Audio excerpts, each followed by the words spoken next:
যশস্বী জয়সওয়াল নামটা শুনলেই চোখে ভাসে এক লড়াকু প্রতিভা, কিন্তু বর্তমানে একটা প্রশ্ন ক্রিকেট মহলও খুব জোরালোভাবে ঘুরপাক খাচ্ছে। রাজস্থান রয়্যালস কি সত্যি যশস্বীকে সেই সম্মান বা গুরুত্ব দিচ্ছে না যা তিনি পাওয়ার যোগ্য?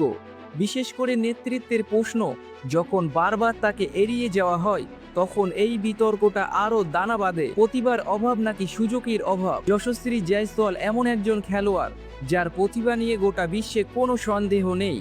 অনেকের মতে তিনি যদি অন্য কোনো দেশের হয়ে খেলতেন, তবে এতদিনে তিনি সেই দেশের সেরা তারকা বা প্রধান স্তম্ভ হিসাবে প্রতিষ্ঠিত হতেন। কিন্তু ভারতের মতো বিশাল প্রতিযোগিতার দেশে তাকে প্রতিটা পদে লড়াই করতে হচ্ছে। টিম ইন্ডিয়ার হয়ে তিনি 3 ফরম্যাটে নিয়মিত না হওয়ায় যেমন অবাক করার মতো, তেমনি অবাক করার মতো বিষয় হলো আইপিএলে তার দলের দৃষ্টিভঙ্গি। আজকের দিনে শুধু মাঠের পারফরম্যান্স শেষ কথা নয়, একজন খেলোয়াড় মাঠের বাইরে নিজেকে কিভাবে তুলে ধরেছেন সেটাও বড় বিষয়। জয়সওয়ালের চেয়ে অর্ধেক প্রতিভা নিয়ে অনেক খেলোয়াড় শুধুমাত্র একটা শক্তিশালী আরপি বা টিমের ভালো স্টাইলিশের কারণ অনেক বেশি প্রচার পাচ্ছেন। যশস্বীর কি কোথাও একটু মার্কেটিংয়ের অভাব হচ্ছে? তার সোশ্যাল মিডিয়া বা অফ ফিল্ডিং আচরণ কি তাকে সিরিয়াস ক্যাপ্টেন মেটেরিয়াল হিসাবে প্রমাণ করতে পারছে না? এই প্রশ্নগুলো এড়িয়ে যাওয়ার উপায় নেই। সবচেয়ে বড় ধাক্কাটা এসেছে রাজস্থান রয়্যালসের director of cricket Kumar Sangakkara একটি বয়ান থেকে। তিনি জানিয়েছেন অধিনায়কত্বের জন্য তারা সন্দীপ শর্মা বা রিয়ান পরাগের মতো নামগুলো বিবেচনা করছেন, কিন্তু যেখানে যশস্বীর নামই ছিল না, রিয়ান পরাগকে তারা সুযোগ দিয়েছেন। তাকে নিয়ে অনেক পজিটিভ লজিক দেখিয়েছেন, কিন্তু যে যশস্বী আগের বছর রাজস্থানের হয়ে রান করে আসছেন, তাকে কেন তালিকায় রাখা হলো না? এটা কি এক ধরনের অসম্মান নয়? যশস্বী শেষ 3 বছর পরিসংখ্যান দেখলে যে কেউ চমকে যাবেন। 2023 সালে 625 রান, তার গড় অ্যাভারেজ 50, স্ট্রাইক রেট 163। 2024 সালে 435 রান, স্ট্রাইক রেট 155। 2025 সালে 14 ম্যাচে 559 রান, তার স্ট্রাইক রেট 160 ও গড় অ্যাভারেজ 143।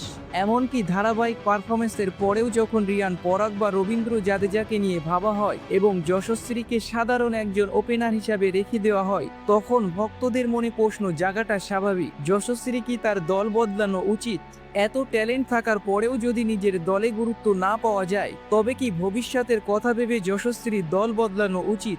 এমআই বা কেকেআরের মতো বড় ফ্র্যাঞ্চাইজিগুলোর কথা উঠলে মুম্বাই ইন্ডিয়ান্সের সূর্যকুমার যাদব, হার্দিক পান্ডিয়া বা তিলক ভার্মার ভিড়ে সুযোগ পাওয়া বেশ কঠিন। তবে কেকেআর হয়তো তার জন্য নতুন কোনো দিগন্ত খুলে যেতে পারত। যদিও রিঙ্কু সিং সেখানে একজন বড় দাবিদার, তবুও যশস্বী নিজেকে নতুন করে প্রমাণ করার সুযোগ পেতেন। ক্রিকেটে একটা কথা আছে, পুতের পা নাকি দোলনাতেই চেনা যায়। মহেন্দ্র সিং ধোনি যখন খুব অল্প বয়সে নেতৃত্ব পেয়েছিলেন, তার মাঠের বাইরের আচরণ এবং ব্যক্তিত্ব তাকে সেই জায়গায় যোগ্য করে তুলেছিল।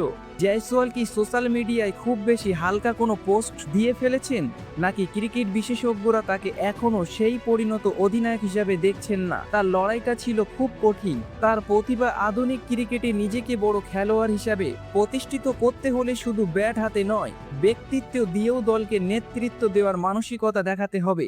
যশস্বী জয়সওয়াল ভারতীয় ক্রিকেটের উজ্জ্বল ভবিষ্যৎ। টেস্ট, ওয়ানডে বা টি-20 যে কোনো ফরম্যাটেই তিনি ম্যাচ জেতানোর ক্ষমতা রাখেন, কিন্তু রাজস্থান রয়্যালসের অন্দরমহলে কি তাকে শুধু একজন ব্যাটার হিসাবে দেখা হচ্ছে?